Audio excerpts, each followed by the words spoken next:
Hey, what's up, everybody? It's that guy, Skimpy, and this is Tackle Talk with Skimp, where I'm going to be interviewing a bunch of different bait makers, whether they pour jigs or pour plastics or make swim baits or airbrush or modify molds or even making molds. Anything that has to do with bait making and tackle, I want to talk about it. So let's go.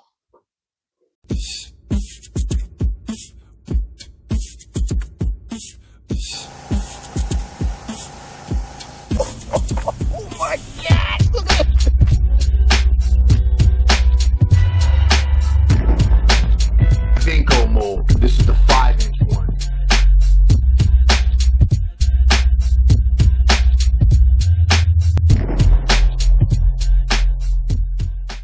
All right, we're going to jump right into it. Question number 1, what is your name and where are you from? LT, I'm in Fort Worth, Texas. All right. Question number 2, where can we find you? Like, what social media platforms and stuff are you on? Facebook, Instagram, TikTok, ltjigs.net. All right. Question number 3, how long have you been fishing? Oh man, I'm gonna show my age. I mean, my beard already shows it, but All right. since I was a child, going on 53 years old now, so I'd say, a good 30, 40 years. Okay. Question number 4, would you rather fish for smallmouth bass or largemouth bass? It's a tough one for me because our lakes here, we have smallmouth here, but they're not as populated as largemouth. Okay. Um, So I'm gonna pick largemouth, but I'd have to say spots, man. Spots put up a fight, and I love catching spots. Okay. All right. Bonus question, what is your personal best? What's the biggest bass you caught? Right, right under 9 pounds Very on one of nice. my own jigs. Even better. There's Yes, something sir. about catching something or watching one of your buddies catch something on something you made. It just makes it that much sweeter. I agree. Okay, question number 5 is what got you started making your own baits? So obviously fishing, bass fishing. Yep. Uh, my grandfather pretty much got me started out melting lead, pouring weights when I was a kid.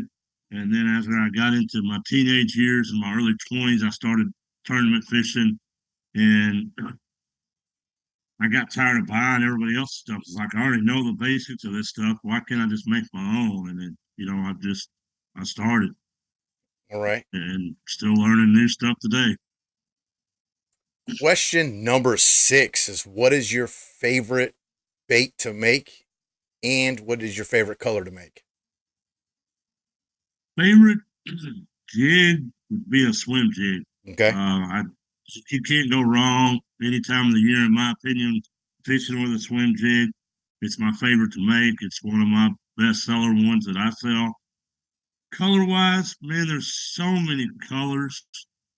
For me, if I were to, I wouldn't say I would pick one. For me, the challenge of trying to match, like I've done several color matches in the past, matching a crankbait or matching a lipless, matching someone else's color. Yeah. The challenge of that to me is more enjoyable than really, or my favorite way of doing it. Okay.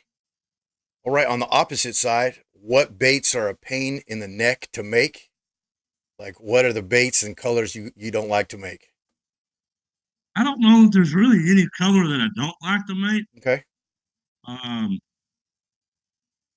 Color wise, now baits that I don't like to make are ones with the wire keeper.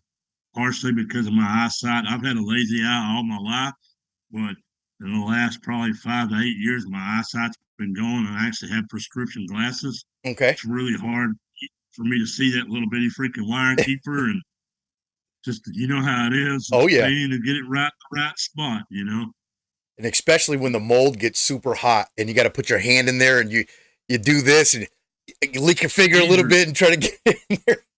tweezers are your friend. They are, but sometimes, It is still a pain. yeah, Yes. yeah. So I agree with you on the wire forms. All right. Question number 8 is what is some good advice for someone just starting out making their own baits? Man, I guess it really depends on if you're starting out to as a hobby or if you're starting out thinking you want to make it a business. Either way, if it were me, keep it simple. Okay. Go with something that you're confident with fishing with. That way you have the knowledge, you know from your own experiences, and go from there. Don't Absolutely. uh, don't go diving in buying tons of molds. Like I've probably got literally close to 80 molds now, and some of them see more dust than they actually do lead more these days. So Absolutely. it's like But see, and that's the difference between, making it as a hobby and making it as a business. For example, true. I don't sell baits, and I have, like you said, I have like 80 molds. Half of them collect dust, but then I have buddies that come over and they look at my molds and they're like, "Oh man, I want to make that one."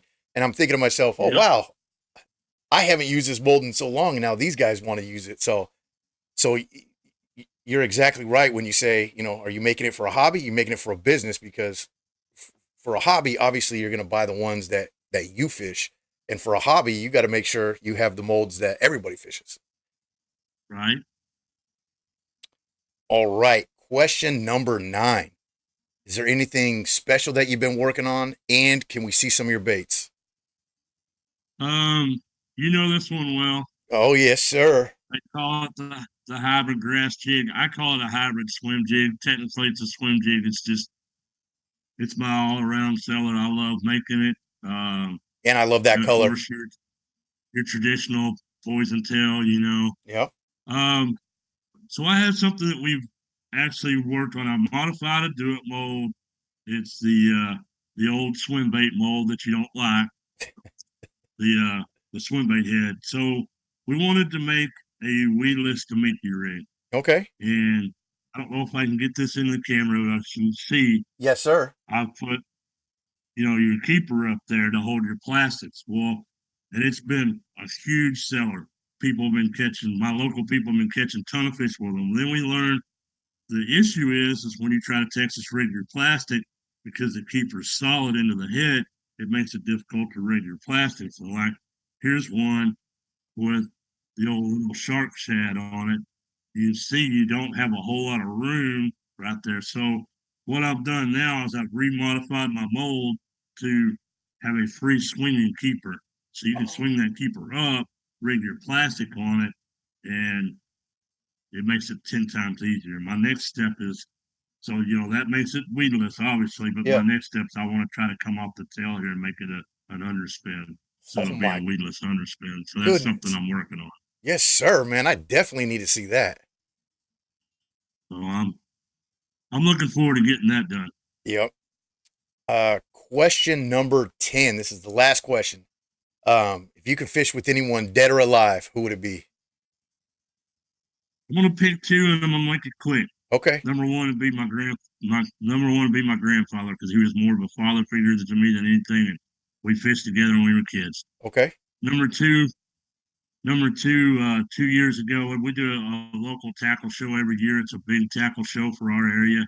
And 2 years ago, Gerald Swindle was at the show. At one point in the show, he literally walked from the stage straight to my booth to talk to me. He's like, I saw your hat, I saw your design. I want to talk to you. And he literally stood at my booth for almost 2 hours talking to us. And Awesome. man, I couldn't tell you how just awesome the experience was. And if I could have the opportunity, I'd go fish with him in a heartbeat. Awesome. Yeah. That's a great story, man. I bet you. Yeah. Oh, man. Oh, we talked from forward facing sonar to fishing to freaking college football. I mean, it was a good time. It was a really good experience. You didn't talk baseball, did you? If for No, everybody that he's, I he's had a to bust his college chops. ball boy. So me and him go back and forth. He's a Rangers fan. I'm obviously a Sea. Oh, see, he had to bust it out. See, I'm a Seattle fan. He's a Rangers fan. So we bust each other's I chops. should It's have all just put good. it It's all on. good. Oh gosh, I had to throw that in, bro.